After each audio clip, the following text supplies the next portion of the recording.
वायु शब्द का अर्थ है वो जो चलता है। इसे आमतौर पर हवा कहते हैं। अभी यहां तेज हवा है, यह आसानी से महसूस हो रही है। हवा से कई चीजें हिल रही हैं। तो वायु नाम का ये पहलू जो गति करता है, ये एक तत्व है। शरीर में ये बुनियादी रूप से 5 वायुओं के रूप मौजूद हैं। अगर आप इसे और गहराई से समझना चाहें तो 10 वायु हैं। अगर आप सभी पेचीदगियां जानना चाहें तो 84 वायु हैं, पर वे बहुत सूक्ष्म हैं। उन्हें अच्छे से समझने के लिए आपको कई जन्म लेने पड़ेंगे। आमतौर पर अगर आप 5 वायुओं को सक्रिय कर लें तो बाकी भी सक्रिय होकर काम करने लगेंगी।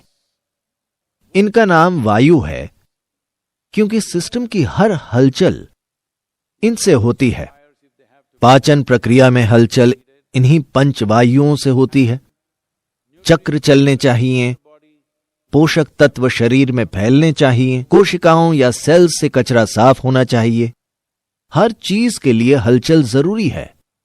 अगर हलचल रुक जाएगी तो आप देखेंगे कि शरीर में जीवन टिक नहीं पाएगा। तो ये हलचल पूरी तरह से हो रही है या आधी अधूरी है, हम इसी पर ध्यान देना चाहते हैं। सांस लेने का सही तरीका क्या है? आप बच्चों को देखिए,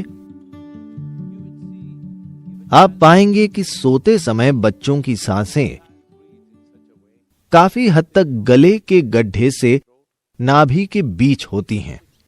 उसका पेट नहीं फूलता, बस यहां से यहां तक, यहां नहीं। बड़ी उम्र के कुछ लोग शायद पूरे पेट से सांस लेने लगे हों। ऐसा होगा तो शरीर में जड़ता आ जाएगी।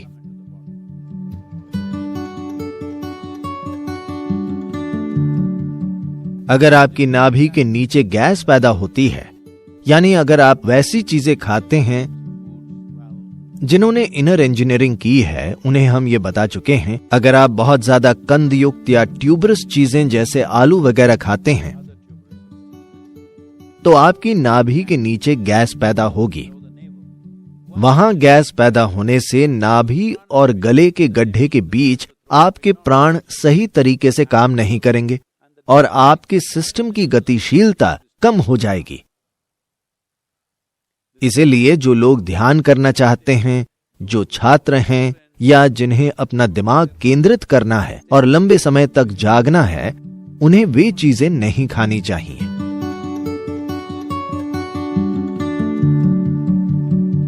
आज दुनिया भर में ऐसा हो रहा है जैसे जैसे दुनिया के लोग या मूर्ख सोचते हैं कि वे ज्यादा से ज्यादा आधुनिक हो रहे हैं, उनका भोजन उतना ही पुराना होता जा रहा है। वे सोचते हैं ताजा भोजन असभ्यों के लिए है। जो खुद को सभ्य मानते हैं वे सुपर स्टोर से एक बॉक्स खरीदते हैं जिस पर लगा प्लास्टिक वे फेंक देते हैं, ये जानते हुए कि इससे पर्यावरण को नुकसान होगा। और कैन आमतौर पर प्लास्टिक या एल्यूमिनियम का होता है। वे उसे माइक्रोवेव में गर्म करते हैं, जो खाने से पहले एक और गलती है। यह शायद कम से कम 3 महीने पुराना हो।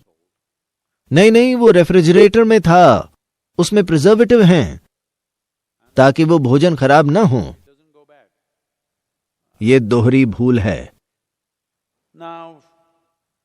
अब योग परंपरा में आपको हर पकी हुई चीज ज्यादा से ज्यादा 1.5 घंटे में खा लेनी चाहिए। कुछ चीजों के लिए 4 घंटे तक ठीक है, उसके बाद नहीं खाना चाहिए। एक जीवंत इंसान बनने के लिए ये तीनों बहुत जरूरी हैं। ये सभी प्राणों को अलग अलग मात्राओं में सक्रिय करने के अलग अलग तरीके हैं। तो एक सरल चीज आप ये कर सकते हैं, करीब 6-7 मिनट तक आप देखेंगे कि सिस्टम में फिर से ऊर्जा आ जाएगी।